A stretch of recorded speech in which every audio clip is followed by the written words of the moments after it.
여러분 안녕하세요. 안식구 3일 동안 평안하셨습니까? 교회를 찾으신 여러분 모두를 진심으로 환영합니다. 본 곳들도 많이 지고 잎들이 많이 올라왔죠? 네, 이렇게 길을 가다 보니까 얼마나 주변의 가로수들이 아주 푸른 잎들로 가득 차 있는지 모르겠습니다.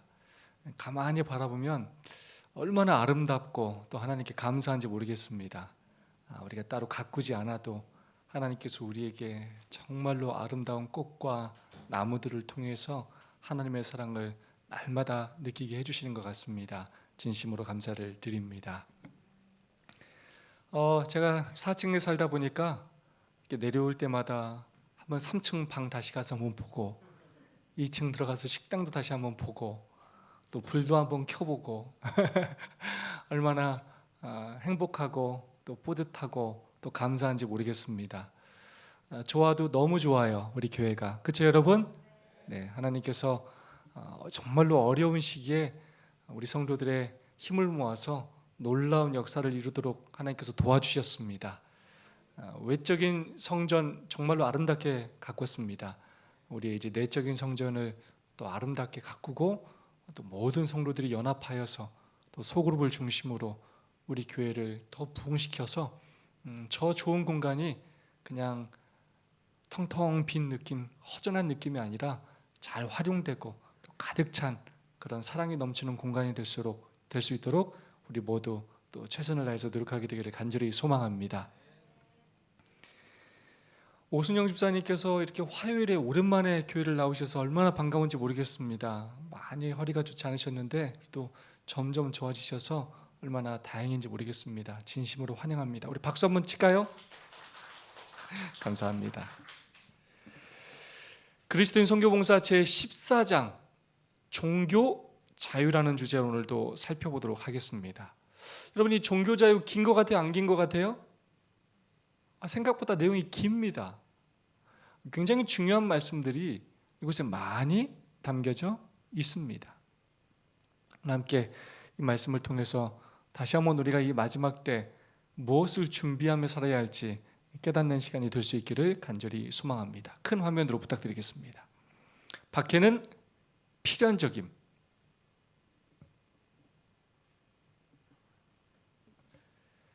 핍박 때문에 흩어졌을 때 그들은 선교적 정신으로 충만하여 나아갔다. 그들은 그들의 사명의 책임을 깨달았다. 그들은 굶주림 세상을 위한 생명의 떡을 받았음과 그 떡을 필요한 모든 사람에게 떼어주도록 그리스도의 사랑이 강권하심을 알았다. 사도행전에 있는 말씀입니다. 예수님께서 복음이 예루살렘과 사마리아와 유대와 사마리아와 땅끝까지 이르러 내 증인이 되라고 복음을 그렇게 전하라고 말씀하셨습니다. 그런데 제자들이 예루살렘에서 복음을 전했고 그것이 성공적이었고 많은 새로운 영혼들로 가득 차게 되자 안주하게 되었습니다. 예루살렘에 머물게 있게 되었습니다. 그래서 하나님께서 그때 어떤 일을 허락하셨냐면 핍박을 허락하셨어요.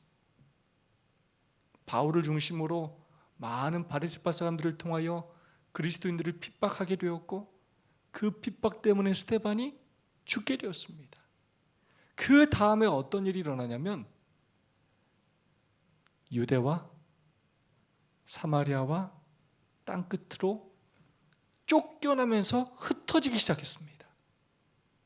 그러면서 뭐가 전해지기 시작했어요? 복음이 전해지기 시작했습니다. 여러분, 핍박은 좋은 것입니까? 나쁜 것입니까? 여러분, 핍박 좋아해요? 핍박 좋아하는 사람 없어요. 한 번만 우리가 그런 취급을 당해도 마음이 상해가지고 밤잠을 자지를 못해요. 속상해서, 힘들어서. 네, 단순히 이게 마음 상하는 정도가 아니라 어떤 핍박이었냐면 목숨을 걸어야 하는 핍박이었어요. 돌에 맞아 죽고 옥에 갇히고 목숨을 내건 그런 신앙을 해야 하는 상황이었습니다. 핍박은 좋은 것처럼 느껴지지 않지만 제목이 뭐냐? 박해는 필연적이라는 거예요. 선악간의 대쟁투에서 하나님의 백성들이 이 진리를 지키고 복음을 증거하기 위해서 우리가 힘쓰고 노력할 때 사단이 절대로 가만히 있지 않기 때문에 하나님의 일을 하는 사람에게는 핍박은 뭐한 거라고요? 필연적인 거라는 거예요. 우리가 지난 교과에서 누구에 대해서 배웠습니까? 이사야에 대해서 배웠어요. 이사야가 어떻게 죽었다고요?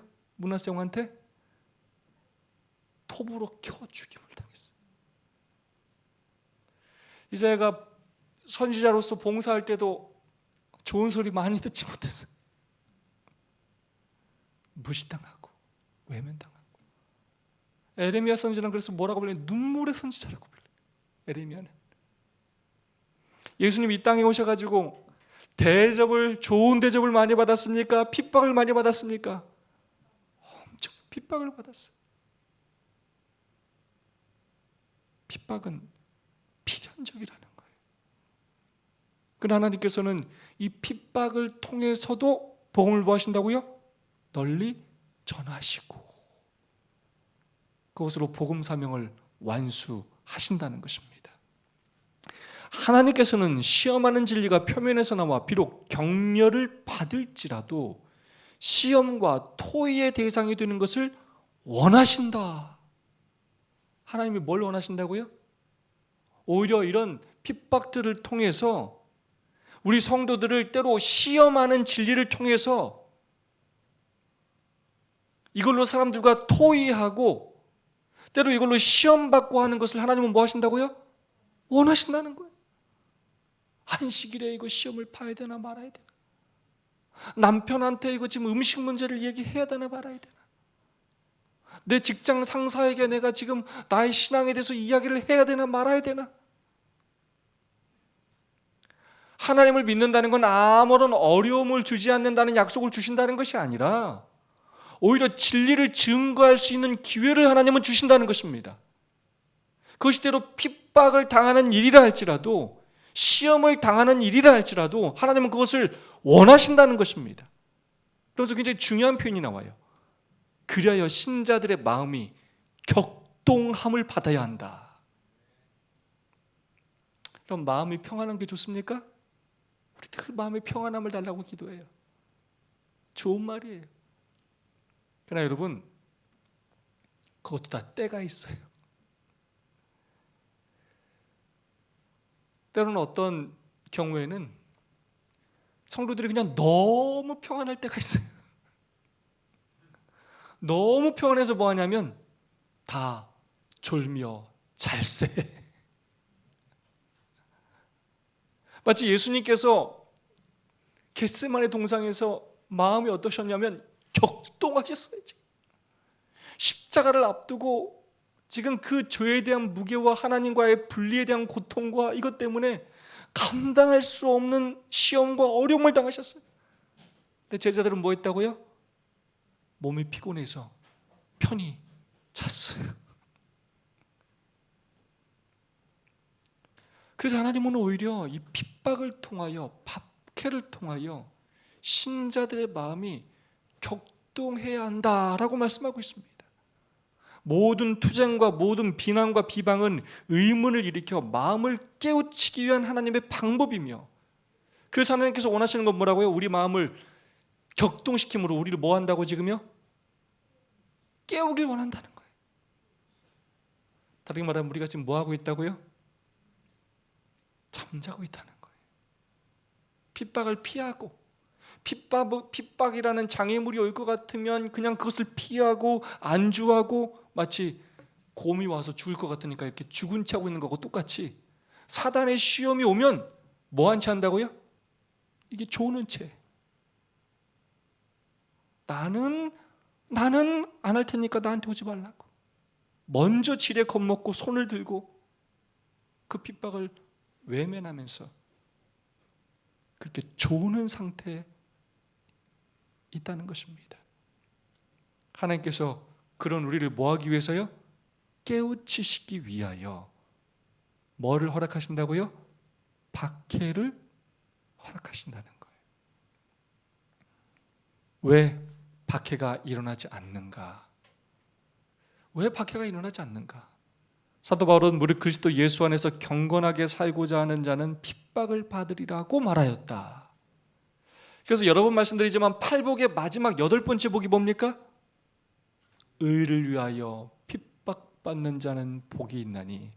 팔복은 8가지 복이 아니라 하나하나 더 심화되고 성화되는 과정 속에서 결국 마지막에 있는 복이 최고의 복인데, 결국 예수님과 같아지는 사람, 예수님을 닮아가는 사람이 마지막에 당하는 일은 뭐라고요? 의를 위하여 핍박받는 거예요. 보통 사람들은 자기 축복만을 구하고 살아요. 근데 진짜 예수님을 닮아가게 되면, 예수님처럼 살게 되면 의를 위해서 뭐 하는 삶을 살게 된다고요? 핍박받는 삶을 살게 된다는 거예요. 그러면 박해의 불이 꺼진 듯이 보이는 이유는 무슨 이유인가? 그 유일한 이유는 교회가 세속적 표준과 타협하여 별로 반대를 받을 일이 없는 까닭이다. 교회에 다니지만 세상 사람들하고 똑같은 모습으로 살기 때문에 핍박받을 일이 없다는 거예요. 다르게 말하면 교회에서는 예수님 편인 것처럼 하지만 사단이 조금은 이렇게 겁을 주면 나 당신 편이에요 라고 하면서 그쪽으로 달라붙는다는 거예요. 그렇기 때문에 핍박받을 일이 거의가 없다는 거예요. 오늘날의 종교는 그리스도와 그분의 사도들이 생활하던 당시의 그리스도인의 신앙처럼 그렇게 순결하고 거룩한 성격의 것이 아니라는 거예요. 사람들의 신앙이 숭고하고 거룩하고 구별된 삶을 살고 그렇지가 않다는 것이에요. 오늘날의 종교는 많이 변했다는 것입니다. 그리스도교가 세상에서 인기가 있는 이유는 뭐냐면 죄와 타협하는 정신 때문에, 그리고 하나님의 말씀에 위대한 진리들이 너무나 무시되고 있기 때문에 교회 내에 활력이 넘치는 경건이 거의 없기 때문이다. 최근에 어떤 한 집사님을 만났는데 그분이 이런 말씀을 하셨어요. 집사님 교회는 성도들 예배 출석 잘 하십니까? 물었더니 그 집사님 뭐라고 말씀하셨냐면, 지금 시대는 교회에 얼만큼의 사람이 나오느냐가 중요한 것이 아니라 진짜 제대로 신앙을 하는 사람이 얼마인가가 정말로 중요한 시기가 된 것 같습니다. 어쩌면 지금 우리가 당하는 이 코로나로 전염병으로 인한 이 위기 또한 어쩌면 우리 신앙의 하나의 핍박과 박해라고 할 수도 있어요. 점점 이것을 기점으로 다양한 방식으로 종교에 대한 탄압과 박해가 우리에게 점점 조금씩 더 강하게 오게 될 것입니다. 그때 우리가 이것을 계기로 깨어나느냐, 아니면 이것을 더 두려워하고 하나님 편에 서기보다 더 세상과 타협하고 더 뒤로 물러나느냐, 이것에 따라 우리의 운명이 결정된다는 것입니다. 초기 교회의 신앙과 능력이 되살아날 때 박해의 정신은 다시 나타날 것이며 핍박의 불길은 다시 타오를 것이다.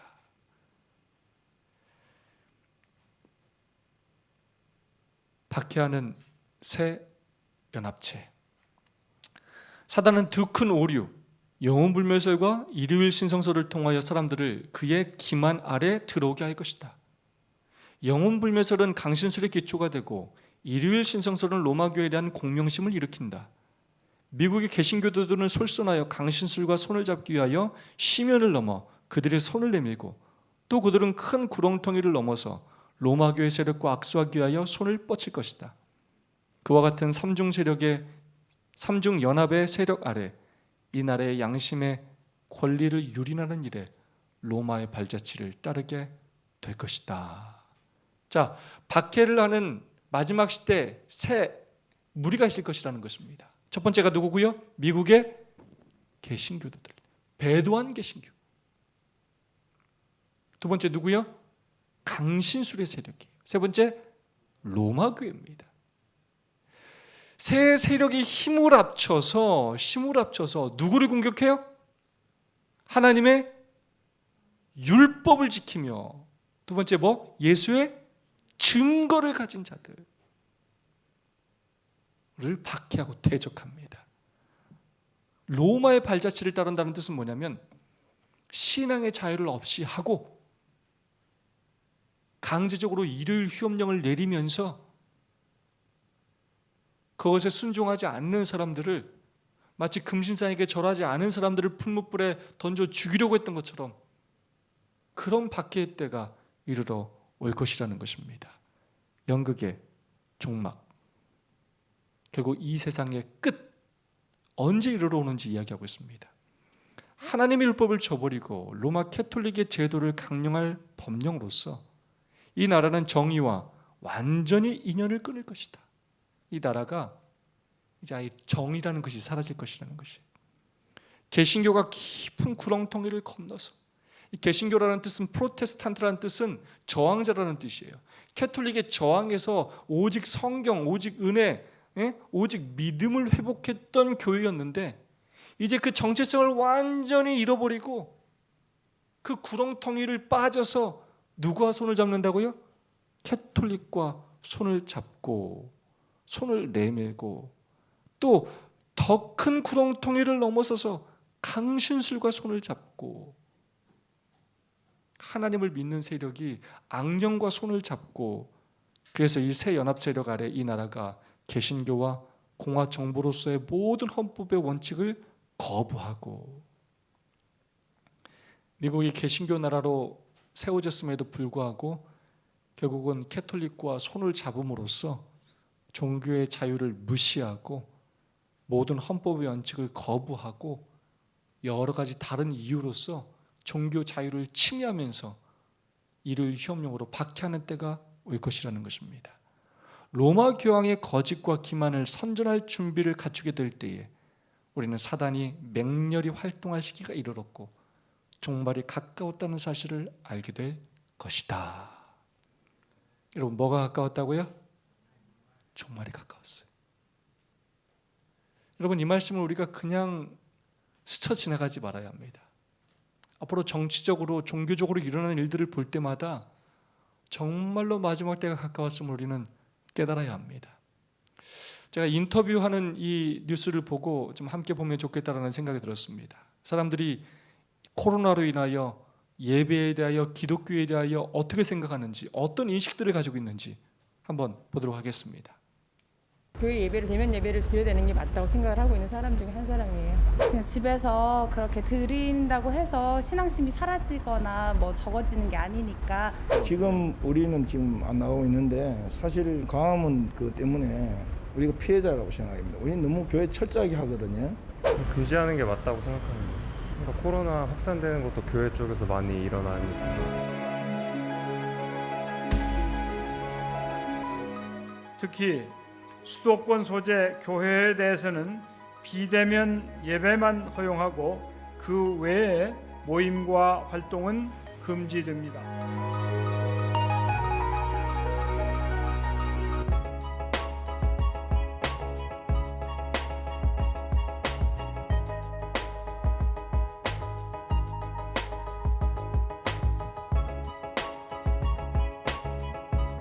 금지하는 게 맞다고 생각합니다.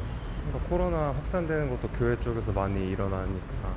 현재 기독교인입니다. 지금 우리는 지금 안 나오고 있는데 사실 광화문 그 때문에 우리가 피해자라고 생각합니다. 우리는 너무 교회 철저하게 하거든요. 다 떨어져 있고 이런데 그 뭐 하나 일부분 교회 때문에 이걸 갖다 막는다 하면 좀 불합리적이 아닌가 싶습니다. 아니요?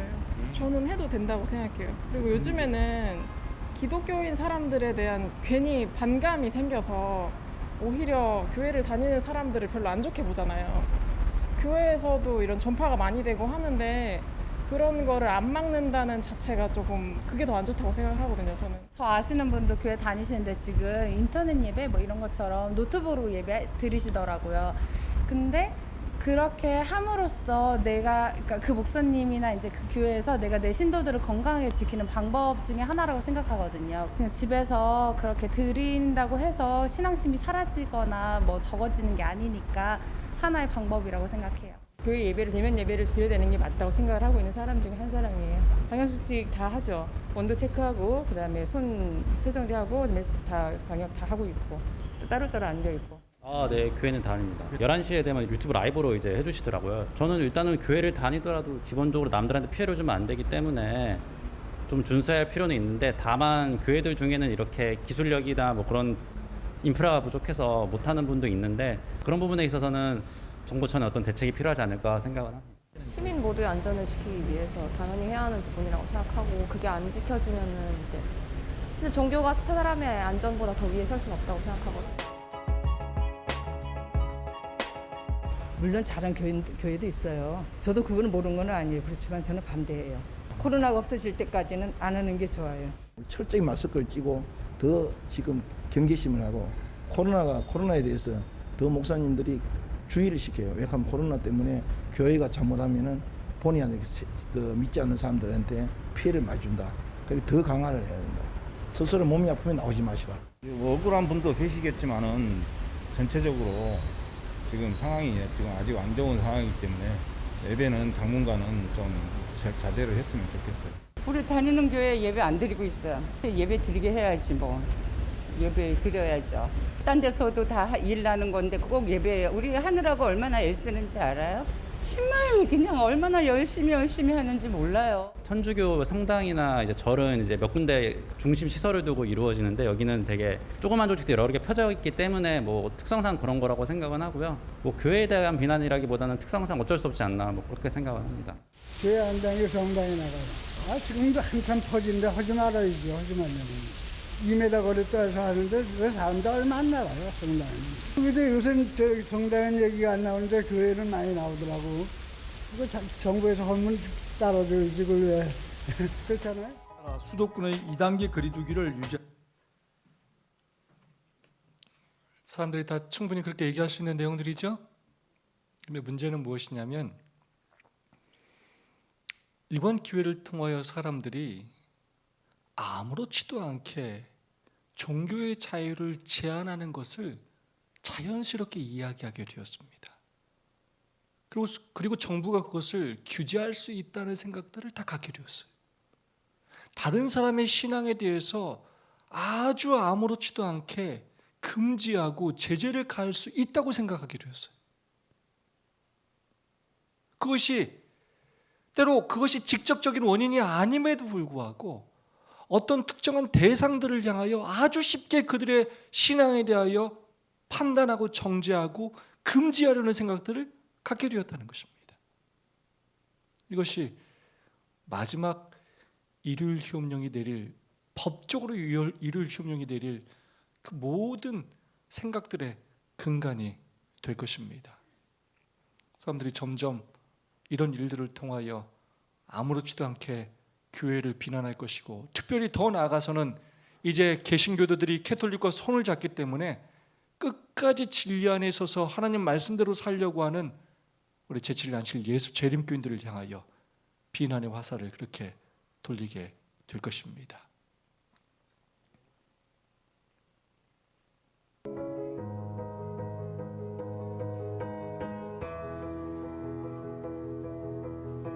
제7일 안식일 예수 재림교회는 현재 200여 곳이 넘는 나라와 지역에서 활발한 선교 활동을 전개하고 있습니다.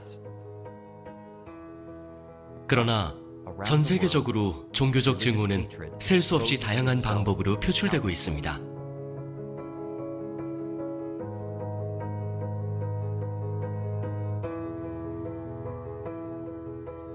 누구든지 하나님을 사랑하노라 하고 그 형제를 미워하면 그는 거짓말하는 자니, 보이는 그 형제를 사랑하지 않는 자가 보이지 않는 바 하나님을 사랑할 수 없노라.